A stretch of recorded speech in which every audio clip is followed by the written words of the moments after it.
Good morning, everybody. This is Dr. Jeff Culbert from Schooley's Mountain Chiropractic Center.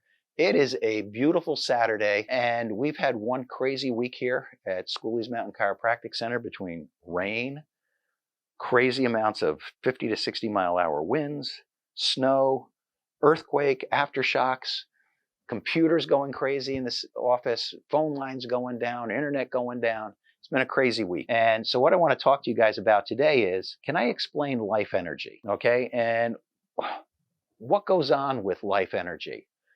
And it's an interesting topic to talk about to you guys as a group. Because again, chiropractic has core principles. There's 33 of them. And one of them is that the power that makes the body heals the body from above, down, inside, and out. It's one of the core tenets. It's called ADIO, A-D-I-O, above, down, inside, out. It's the way the body heals. Now, one of the things that I have done over the course of time is I have been exploring different things to help me along the lines with some of my philosophies and my beliefs in life. So when you're looking at life energy, the thing that you want to do is go to the moment of conception. And there's some phenomenal YouTube videos out there with a video called Spark of Life. If you watched my last video, I believe and I say some things that are extremely, for some people, controversial. And other people, it's very enlightened. But I always do my research and I believe my due diligence to bring you the information and speak from my heart what I believe to be the truth. So in this video called The Spark of Life, you're going to see what the egg and the sperm come together. There is what is known as the spark of life. It is a huge flash of light. And this light that they believe is when the egg and the sperm unite, there is a massive release of what apparently is known as zinc ions within that cell. And from that spark that occurs, there now is every single cell is starting to divide. And the first thing that starts to divide and starts to form is your primitive brain. And then from there, you start to form your spine. And then from there is the spinal nerves. And then from there is all the organs and glands and all of the muscles and all the bones that is going to be the developing baby. And from there, we have the developing human. And it all starts with that first spark of life. And if you go through and you look at and go through, there's a phenomenal video that Morgan Friedman did years ago. And I got this video when I took my daughter on Father-Daughter Day. And this is a day that I would generally set aside on a Thursday. And I took my daughter Lauren to the Museum of Natural History. And at the Museum of Natural History, we went into the planetarium. And Morgan Friedman is doing this phenomenal talk. And it goes down, he's in Venice at the square, and he goes, what does the world and the universe look like when you go out, 1 meter, 10 meters, 100 meters, 1,000 meters, and he goes out tenfold. And you're literally at the edge of the universe. And then he reverses the process. And what happens when you're standing here in Venice, but then you go in tenfold, tenfold, tenfold, tenfold, and tenfold.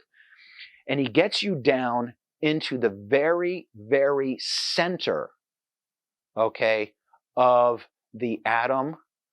And what you've got when you're in the very, very center of the atom, you just simply have this little quarky vibration of energy. Now, energy is neither created nor destroyed.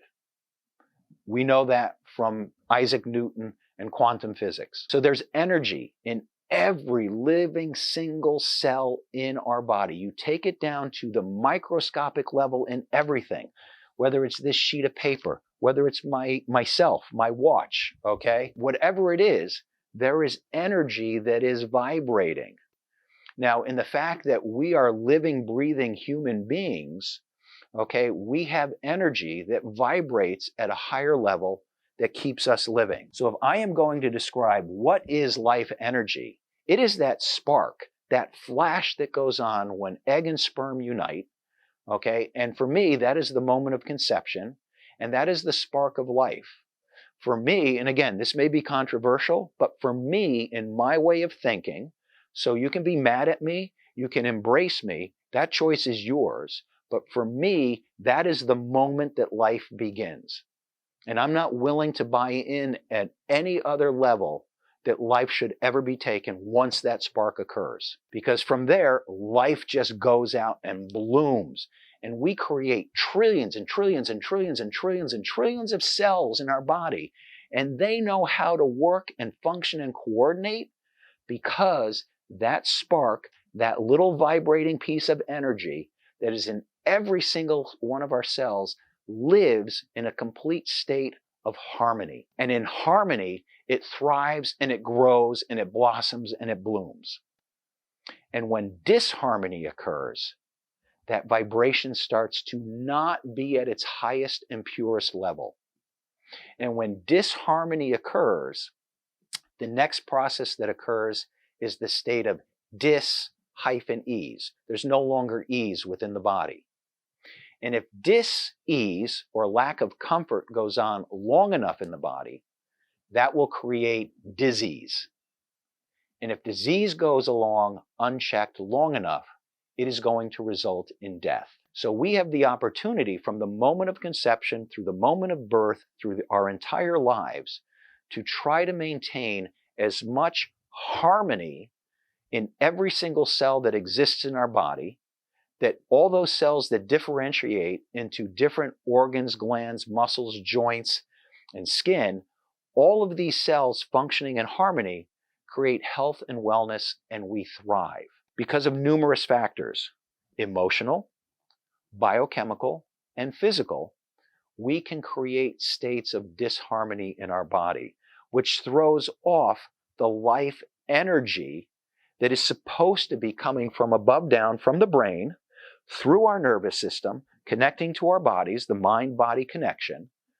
If we throw out that disharmony from above down, it's extremely hard for us to heal when things go wrong from the inside out. And most of us will turn from alternative healthcare to allopathic medical healthcare, where we're trying to heal from the outside in, from down to the above. It does not work that way.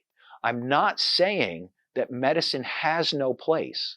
Medicine absolutely has a place.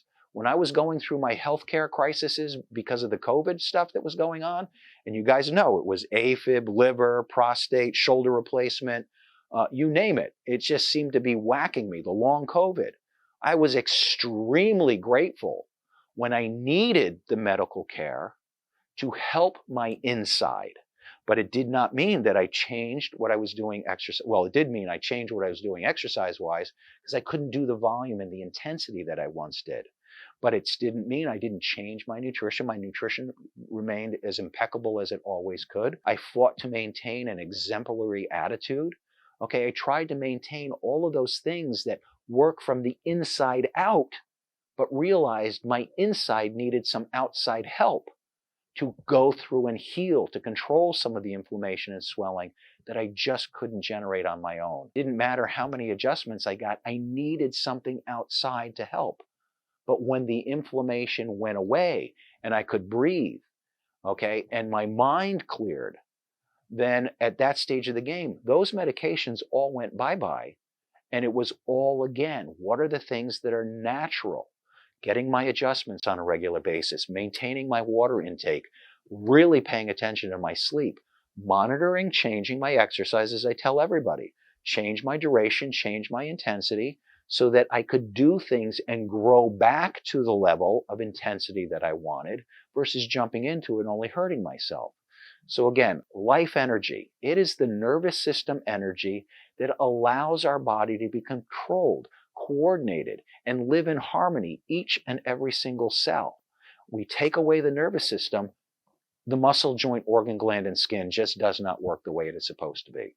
So again, this is my way of trying to explain what is life energy, how does the brain, the generator of life energy, because obviously it's the first thing that goes on, and ironically, we found out from a Yale professor that the value of a human body is no longer like $52, but in this nuclear age of energy, quantum physics, the human body, according to this guy up in Yale, is worth between $46 million to as much as $6 trillion. And the 46 million is on the cheap side, and that is if we're harvesting organs and glands and we're selling them on the black market. He estimates that if you take out your heart, you take out your liver, you take out your kidneys, whatever else you need, and you sell those on the black market, a human body's worth $46 million. But if you harness into the things that are microscopic and the energy that's created, the energy in the human brain, I mean, we've all done the trick where you take your key fob and you put it up to your brain and your car opens at a distance where if you take the fob away from your brain, because there's electrical impulse and energy within your brain that heightens the fob so that you can open up your car from a great distance. But if you were able to harness the electrical energy of your brain, this Yale professor estimates your brain could run 15 New York cities. Now, New York City's home to 8 million people. That's a tremendous amount of electrical service that your brain can generate, okay, to service 8 million people in 15 New York cities. Okay, you do that number, your brain can provide electricity for 120 million people. That's tremendous amount of electrical power that your brain has. And when you channel that energy with positive thoughts, affirmations, goals, visualization, and take away the concept of hate and anger and despair and channel it with love, grace, and forgiveness, that's a tremendous amount of energy that comes from above through your nervous system down to your body, to its core, into those cells to allow those cells to heal, to restore harmony from the inside to the outside. And that's my concept of life energy, the influence of the brain, how that it affects the body, and how chiropractic can allow you to influence what is going on with your body from the inside out by making sure the panels from above down are working and from the inside out are working. So that's the efferent and afferent branches of the nervous system that send signals out and send signals in. And from there, the brain allows you to adapt, to coordinate it, and modify whatever you need to do in your body to maintain harmony, avoid dis-ease, discomfort, avoid disease, and try to add years to your life and life to your years. So this is Dr. Jeff Culbert from Schooley's Mountain Chiropractic Center. I'm going to sign off now. I hope I wasn't too controversial and offensive to anybody, but please understand I come from my truth as you come from your truth. I will love and support you however I can. I would love it if you would visit our website, smcc4u.com. I would love it if you would hit like, hit subscribe, and share with your friends and family so that we can spread chiropractic and how it truly works from above down, inside out. This is Dr. Jeff Culbert from Schooley's Mountain Chiropractic Center. Have a great day, and I'll see you in the next video.